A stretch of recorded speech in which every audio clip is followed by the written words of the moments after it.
শুধু রাজনৈতিক উদ্দেশ্যে অপব্যবহারের রোধেই নয়, নিরাপত্তা বাহিনী যাতে পরবর্তী সরকারের দমন পীড়নের হাতিয়ার না হয় তা নিশ্চিত করতে র্যাব বিলুপ্তির সুপারিশ করেছে human rights watch. New York ভিত্তিক মানবাধিকার সংগঠনটি বাংলাদেশের সংস্কার নিয়ে তাদের এক প্রতিবেদনে বলেছে, বাংলাদেশের দ্রুত কাঠামোগত সংস্কার ছাড়া অন্তর্বর্তী সরকারের কষ্টার্জিত অগ্রগতি ব্যর্থ হয়ে যেতে পারে, আর বাংলাদেশের গণতন্ত্র পুনরুদ্ধারের জন্যই সংস্কার প্রয়োজন।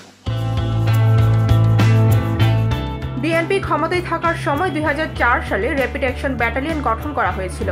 এরপর যেসব সরকার ক্ষমতায় এসেছে তারা এই বাহিনীকে দায় মুক্তি দিয়ে কাজ করার অনুমতি দেয়। র্যাবের এক কর্মকর্তা হিউম্যান রাইটস ওয়াচকে বলেন, গুম, হত্যা বা ক্রসফায়ার ঘটনার জন্য র্যাবের একটি আলাদা দল রয়েছে, বেশিরভাগ কাজই ওই দল করে থাকে। র্যাবে নিজের কাজের অভিজ্ঞতা তুলে ধরে একজন কর্মকর্তা বলেন, 2016 সালে তিনি র্যাবে যোগ দিয়ে হতবাক হয়েছিলেন, কারণ একজন প্রশিক্ষক প্রকাশ্যে বলেছিলেন যে তিনি 169টি ক্রসফায়ার পরিচালনা করেছেন। রাজনৈতিক নেতারা যখনই ক্ষমতার বাইরে থাকেন তখন র্যাবের বিলুপ্তির বিষয়ে একমত পোষণ করেন। গুরুতর মানবাধিকার লঙ্ঘনের অভিযোগে 2021 সালের 10 ডিসেম্বর মার্কিন সরকার র্যাবের পাশাপাশি বাহিনীর 7 জন সাবেক ও বর্তমান কর্মকর্তার উপর নিষেধাজ্ঞা আরোপ করে। গুম সংক্রান্ত তদন্ত কমিশন গত বছরের 14 ডিসেম্বর তাদের প্রতিবেদনে র্যাবকে বিলুপ্তির সুপারিশ করেছে। র্যাব প্রধান একেএম শহীদুর রহমান ইউনিটের গোপন আটক কেন্দ্রের কথা স্বীকার করেন এবং বলেছেন, অন্তর্বর্তী সরকার ইউনিটটি বিলুপ্তি করে দিতে চাইলে র্যাব তা মেনে নেবে।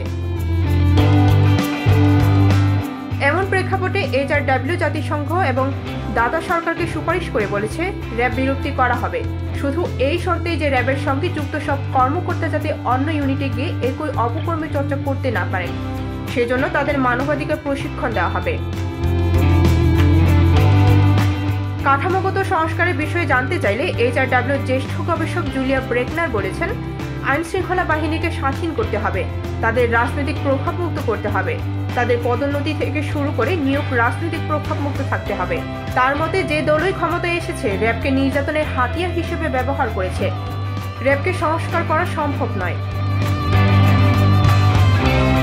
প্রতিবেদনে নিরাপত্তা বাহিনীকে সংস্কার করে রাজনৈতিক প্রভাবমুক্ত করা অন্যতম চ্যালেঞ্জ বলা হয়েছে। প্রতিবেদনে উল্লেখ করা হয়, সরকারি আইনজীবী ও বিচার বিভাগকে রাজনৈতিক প্রভাবমুক্ত করতে হবে, পাশাপাশি নাগরিক সমাজের উপর নজরদারি ও নির্যাতনমূলক চর্চা বন্ধ করতে হবে।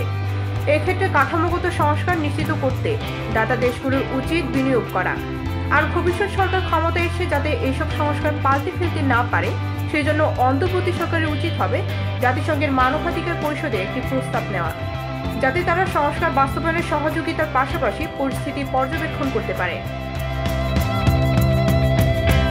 ডেস্ক রিপোর্ট, ভোরের পাতা।